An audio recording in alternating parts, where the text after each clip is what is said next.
मैं निवेदन करूंगा प्रमोद सिंह जी से, मुंगेर संग्रामपुर से आए हुए हैं प्रमोद सिंह जी, अब आपके बीच उपस्थित हो रहे हैं। एक जोरदार तालियों के साथ इनका स्वागत करें प्रमोद सिंह जी। इस अरजपुर की धरती पर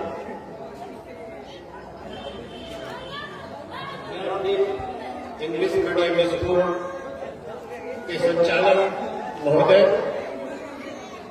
एवं इस विद्यालय में पढ़ रहे बच्चियां और बच्चों तथा उनके अभिभावक, मंचासीन कविगण का मैं इस मंच से हार्दिक स्वागत करता हूं और यह आभार प्रकट करता हूं कि आप लोगों ने मुझे यहां आने का मौका दिया, कविता पाठ करने का मौका दिया। मैं शिक्षा और शिक्षक के बारे में थोड़ा सा परिचय दे दूं। स्वागत है। पंडित जवाहरलाल नेहरू ने कहा था, the teacher ultimately is, I think, perhaps the most important part of the community. One of the chief aspect of the Indian culture was the respect given to the teacher. I suppose in India something of the old value still remains. I would like them to be emphasized and to be respected. जहां तक मैं समझता हूं कि शिक्षक समाज और समुदाय का महत्वपूर्ण अंग है और उन्हें प्रतिष्ठा शब्द से विभूषित किया गया है। मैं समझता हूं कि आज भी वो महनीय गुण उनमें विद्यमान है। अपेक्षा इस बात की है कि हम उसे आदरित और समादरित करें। और शिक्षा के बारे में, एजुकेशन के बारे में लिखा, The trouble of the whole world, including India, are due to the fact that education has merely intellectual exercise, but not the acquisition of moral and spiritual value.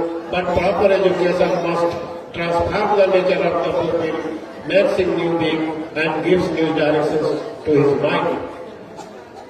Bharat सहित विश्व के कष्टों का कारण यह है कि आज शिक्षा केवल मानसिक स्तर तक सीमित रह गई है, उसमें आध्यात्मिकता और नैतिकता का समावेश नहीं होता।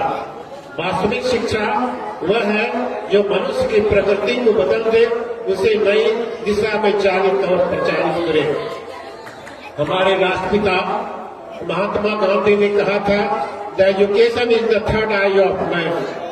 मनुष्य का यह त्रिलोचन है और इस मंच पर जितने भी कवि विद्यमान हैं वह मुझे की तीसरी आंख है और तीसरी आंख से जो देखता है वह कलम का अपनी कलम से लिख डालता है। जी, मैं सर्वप्रथम अपनी कविता संग्रह बिखरे तिनके टूटे तारे से ले रहा हूं और मैं इसलिए लिखा हूं कि मेरी यह कविता मर्ज शीर्षक है विधवा। यानी कोई विधवा अगर इस भारतवर्ष में नहीं हो तो मेरी उस दिन कविता मर जाएगी। और एक विधवा समाज में कितना कष्ट झेलती है, परिवार में कितना कष्ट झेलती है, उसी का वर्णन मैंने इस कविता में किया है। जहां आपको अच्छा लगे तालियों से नवाजिएगा। श्रृंगार से सजी थी, यौवन सी लदी थी, गुलाब से खिली थी, कभी पपीहे की पी तो कभी कोयल की कूक भरने वाली अतीतों की धनी, आज की लांछित वांछित गृहिणी प्रीत और प्रताड़ित अछूत विधवा है, जिसके वास्ते ईश्वर पाषाण का मतलब पत्थर, जिसके वास्ते ईश्वर पाषाण है, मानवता मृत है और धर्म निर्जीव है। वर्तमान दुखों को आंखों से नापती आंखें परमुटित, जिंदगी सूखा वृक्ष, सूखी नदी और नग्न पहाड़ की भांति इतिहास कहने को रह जाता है। वह बेबस नारी थी, नहीं किसी की प्यारी थी, बरबस आंखें बरसाती थी। वह दिन सबसे बढ़कर थी, जिंदगी सबसे उपकर थी, जो खुलकर न कह सकती थी, मन भर न रो सकती थी। वह हीन श्रृंगारों सी थी, मुरझाई फूलों सी थी, नभ की टूटी तारा थी, मगर वही ध्रुव तारा थी। दुनिया भर की बंदिश थी, जिसे तोड़ न वह सकती थी। लाचार बनी वह ऐसी थी, जैसे तरु की छूटी पत्ती थी। जैसे पेड़ से पत्ती टूट जाती है, उसका कहीं ठौर ठिकाना नहीं मिलता है, उसी तरह विधवा का जीवन होता है। और इस विधवा के बारे में सूर्यकांत त्रिपाठी निराला ने लिखा कि अगर सूखे वृक्ष में, यानी विधवा जो होती है वह सूखे वृक्ष की तरह रहती है, अगर उसमें हरे पेड़ की डालियां लगा दी जाए तो उसकी तकदीर नहीं बदल सकती है, उस सूखे पेड़ की तकदीर नहीं बदल पाती है। विधवा जीवन ऐसा ही होता है। बहुत सुंदर। दुनिया भर की बंदिश थी, जिसे तोड़ न वह सकती थी। लाचार बनी वह ऐसी थी, जैसे तरु की छोटी पत्ती थी। तू जहां है मानवता का, कारण है घुंघुरता का। दोषी है आत्मदा का, हत्यारा है एक विधवा का। लिखा है उसकी किस्मत में, लिखा है उसकी किस्मत में, बर्फ बनकर पिघल जाने को, मिट्टी में मिल जाने को, जिंदा रहकर मर जाने को। ये जो पंक्तियां हैं जो पढ़ने जा रहा हूं, उसको ध्यान से सुनिएगा। रे पाषाण हृदय, जो पत्थर का हृदय होता है, रे पाषाण हृदय जरा सोचो तुम, रे पाषाण हृदय जरा सोचो तुम, विधवा बनकर कैसे जीती है वह मानव के हाथ में उठकर। पहले वही प्यारी थी, घर की सुकुमारी थी, जीवन उसकी न्यारी थी, हरी भरी फुलवारी थी। अतीतों के बुलबुलों पर, कांटों की सेजों पर, कांटों की सेजों पर हिचक हिचक कर रोती है, अपने आंसुओं को वैधव्य को धोती है, अपने आंसुओं से वैधव्य को धोती है और विधवा का दुखद इतिहास लिखती है, विधवा का दुखद इतिहास लिखती है, विधवा का दुखद इतिहास। बहुत सुंदर, बहुत सुंदर। इसी क्रम में आगे एक वसिया पर लिखा है और सरकार को इस मंच के माध्यम से सूचित करना चाहता हूं कि कोई समाज की बेटी, देश की बेटी कोठे की शोभा नहीं बने, इसी परिप्रेक्ष्य में मैंने इस कविता को लिखा।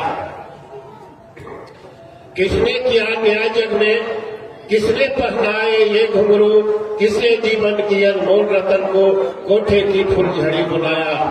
न कोई जात बिरादरी, नहीं धर्म की ठेकेदारन, मेरी नजरों में एक समान, मंदिर मस्जिद गिरजा गुरुद्वारा।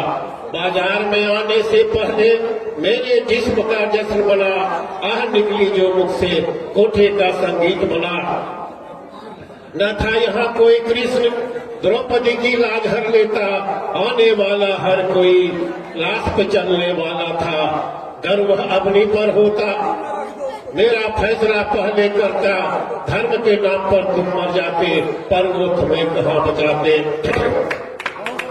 घुंघरू है, अब देखिएगा घुंघरू पर, घुंघरू है दुर्भाग्य जीवन की, घुंघरू है दुर्भाग्य जीवन की, रूप सजना तो लाचारी है।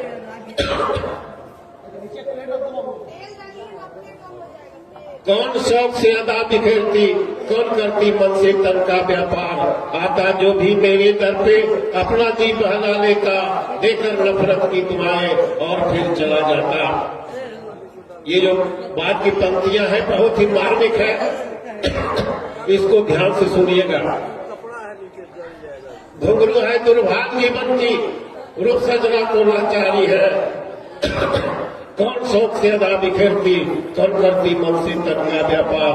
आता जो भी मेरे दर पे अपना जी पाला लेता, देकर नफरत की दुआएं और फिर चला जाता।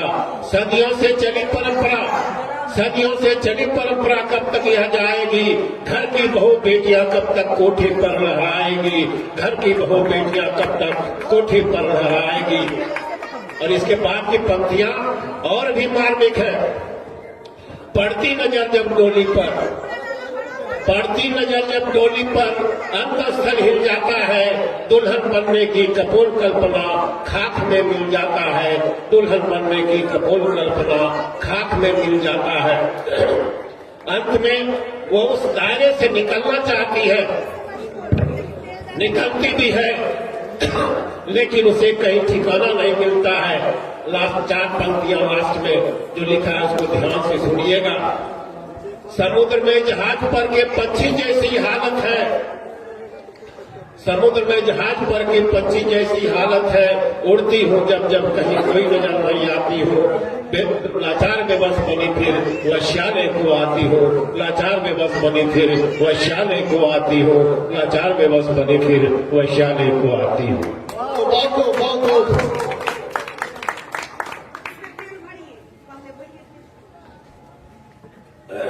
और एक कविता है, जब कोरोना काल था, बगल का जो बेगूसराय जिला है, राम जी महतो भूखे प्यासे दिल्ली से चल पड़ता है। जो पास में पैसे थे वो खर्च हो गए, बनारस की धरती पर पहुंच गए। लेकिन बनारस की धरती पर उन्होंने आकर के अपना प्राण त्याग दिया। जब मैंने अखबार पढ़ा, टीवी देखा, मेरी आत्मा रो उठी और मैंने उस पर एक कविता लिख डाली। स्वागत है, स्वागत है। आखिर भूखे कब तक चलता, पानी पी पी के कब तक रहता, प्राण पकड़कर कब तक रहता, यमराज से लड़कर आखिर कब तक रहता।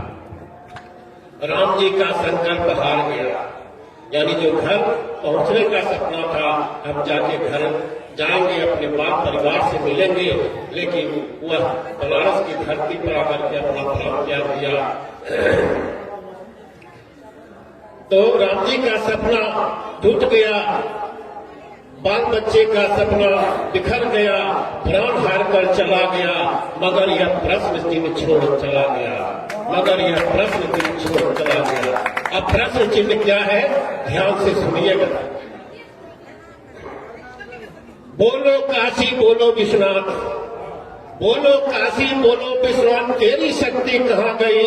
देवनगरी की इस धरती पर मानवता तेरी कहाँ गई, देवनगरी की धरती पर मानवता तेरी कहाँ गई। दान धर्म की धरती पर, दान धर्म की धरती पर दानी दाता कहाँ खड़ी थी, दान धर्म की धरती पर दानी दाता कहाँ खड़ी थी। नरेंद्र मोदी की कर्मभूमि पर हिंदू सेना कहाँ खड़ी थी, नरेंद्र मोदी की कर्मभूमि पर हिंदू सेना कहाँ खड़ी थी। इस दुख दर्द के दरवाजे पर, इस दुख दर्द के दरवाजे पर सरकार कहाँ खड़ी थी, इस दुख दर्द के दरवाजे पर सरकार कहाँ खड़ी थी। बनारस की पुण्यभूमि पर जब राम जी महतो की लाश पड़ी थी, बनारस की पुण्यभूमि पर राम जी महतो की लाश पड़ी थी। ऐसा शासन क्या फर्ज निभाया है। लॉकडाउन की क्रूर बेला में अनगिनत लाश दफनाया है, लॉकडाउन की क्रूर बेला में अनगिनत लाश दफनाया है। मेहनत से जो राष्ट्र खड़ा कर जाता है, मजदूर और किसान, मेहनत से जो राष्ट्र खड़ा कर जाता है, वोट देकर भूख की मौत मर जाता है, जैसे राम जी महतो मर गया। तो वोट देकर भूख की मौत मर जाता है। राजघाट में अमर ज्योति गांधी की जलती है, राजघाट में अमर ज्योति गौरी की जलती है, फिर क्यों हिंदुस्तान में भूख से मौत मिलती है, फिर क्यों हिंदुस्तान में भूख से मौत मिलती है। याद रखना गरीब मजदूरों की आह खाली नहीं जाती है। याद रखना गरीब मजदूरों की आंख खाली नहीं जाती है। या तो सरकार जाती है या सल्तनत जाती है, या तो सरकार जाती है या सल्तनत जाती है। अब एक कविता और पढ़ूंगा, बाद में समय मिलेगा तो पढ़ूंगा। स्वागत है। यह सामाजिक संदर्भ में है और आज के परिवेश में मैं समझता हूं कि शहर में तो ज्यादा हो गया है और गांव समाज में भी पहुंच गया है, और यह आगे कहां तक पहुंचेगा। संयुक्त परिवार टूट गया और अब क्या है, पति पत्नी बच्चे यही तक परिवार समित हो गया, एकल परिवार हो गया, और आगे चल करके वह इलेक्ट्रॉन प्रोटॉन और न्यूट्रॉन में टूट जाएगा। पति अलग बेटा अलग, वो समय होने जा रहा है। आप लोग ध्यान से सुनिएगा। क्या क्या सपने थे, क्या क्या सपने थे। अपना घर होगा, छोटा परिवार होगा, बड़ा खुशहाल होगा, बेटा जवाहरलाल होगा, बेटा जवाहरलाल होगा। समाज का आदर्श राष्ट्र का गौरव और बुढ़ापे का सहारा होगा। मेरा बेटा श्रवण कुमार होगा, मेरा बेटा श्रवण कुमार होगा। मगर सारे सपने टूटकर बिखर गए, इंद्रधनुष की तरह मिट गए, मिट्टी में पड़कर दब गए। आशाओं पर पानी फिर गया, अरमानों का जनाजा निकला, जिंदगी चलाए शमशान बन गया। यानी जिंदा रहते हुए भी वह मर जाता है घर में, उसकी पूछ किसी के द्वारा नहीं होती है। तो मैंने लिखा कि जिंदगी चलाए शमशान बन गया, कल तक जो जमीन थी आसमां बन गया। जहां हमारा आदेश बढ़ता था, वहां आज हमारा कोई आदेश मानने के लिए तैयार नहीं है, मेरी बात सुनने के लिए तैयार नहीं है।